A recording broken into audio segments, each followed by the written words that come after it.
अमर सुहाग और अमर पीहर की कहानी। एक समय की बात है, एक भाई और बहन रहते थे। बहन का नियम था कि वह अपने भाई का चेहरा देखे ही खाना खाती थी।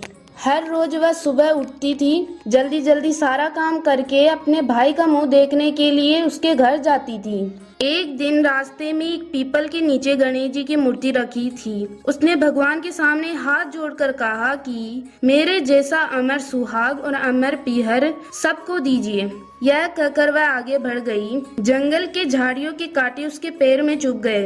एक दिन भाई के घर पहुंची और भाई का मुंह देखकर बैठ गई। तो भाभी ने पूछा, पैरों में क्या हुआ भाई साहब? यह सुनकर उसने भाभी को जवाब दिया कि रास्ते में जंगल के झाड़ियों के गिरे हुए कांटे उसके पाँव में चुभ गए हैं। जब वह वापस अपने घर गई तब भाभी ने अपने पति से कहा कि रास्ता साफ करवा दो, आपकी बहन के हमेशा पाँव में कांटे चुभ जाते हैं।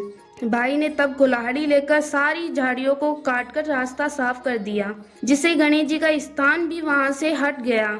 यह देखकर गणेश जी बहुत ही क्रोधित हो गए और उसके भाई के प्राण हर लिए। लोग अंतिम संस्कार के लिए जब भाई को ले जा रहे थे तब उसकी भाभी रोते हुए लोगों से कहती है, थोड़ी देर रुक जाओ, उसकी बहन आने वाली है।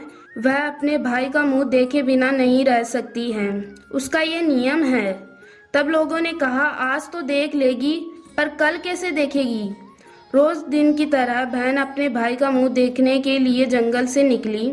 तब जंगल में उसने देखा सारा रास्ता साफ किया हुआ था। जब वह आगे बढ़ी तो सिद्धिविनायक का स्थान भी वहां से हटा हुआ था। तब उसने जाने से पहले गणेश जी को एक अच्छे स्थान पर रखकर उन्हें स्थान दिया और हाथ जोड़कर बोली, भगवान मेरे जैसा अमर सुहाग और मेरे जैसा अमर पीहर सबको देना। और फिर बोलकर आगे निकल गई। तब भगवान सोचने लगे, अगर इसकी नहीं सुनी तो हमें कौन मानेगा, हमें कौन पूजेगा?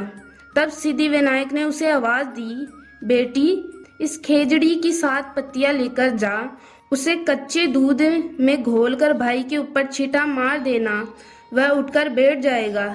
यह सुनकर जब पीछे मुड़ी तो कोई नहीं था। फिर वह यह सोचने लगी कि ठीक जैसे सुना है वैसा ही करते हैं।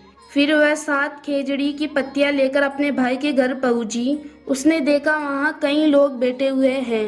भाभी बैठकर रो रही है और भाई की लाश रखी हुई है। तभी उसने उस पत्तियों को बताए हुए नियम के तहत भाई के ऊपर इस्तेमाल किया। तब भाई उठकर बैठ गया। भाई बहन से बोला, मुझे बहुत ही गहरी नींद आई थी। तब बहन बोली, यह नींद किसी दुश्मन को भी ना आए। और उसने अपने भाई को पूरी बात बताई। जिस तरह बहन को विनायक जी ने अमर सुहाग और अमर पीहर दिया, वैसे ही सबको दीजिए। जय श्री गणेशाय।